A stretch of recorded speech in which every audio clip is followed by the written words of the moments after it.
जावेद अख्तर और मुफ्ती शमाइल साहब की ये डिबेट देखकर सच में दिल खुश हो गया यार। सबसे बड़ी बात ये रही कि इस बहस के जरिए लोगों ने कम से कम ये तो मान लिया कि गाजा में इजराइल ने हजारों मासूम बच्चों को शहीद किया है। लोग गाजा के दर्द की बात तो कर रहे हैं अब। और इस डिबेट की सबसे बड़ी खूबसूरती ये थी कि एक मदरसे के पढ़े लिखे मुफ्ती साहब ने जिस इल्म, तर्क और शांति के साथ अपनी बात रखी, इससे ये साबित कर दिया कि मदरसे के बच्चों का कोई तोड़ नहीं है अगर अच्छे से पढ़ाई की हो तो।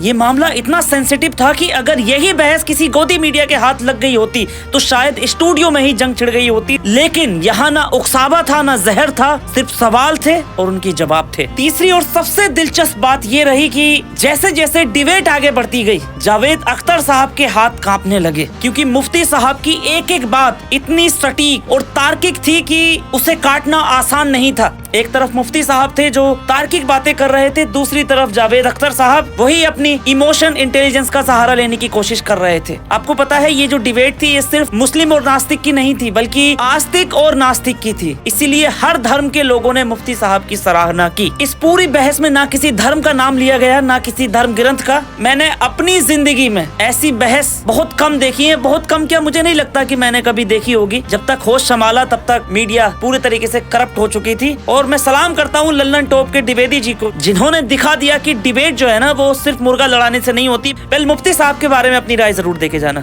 जय हिंद।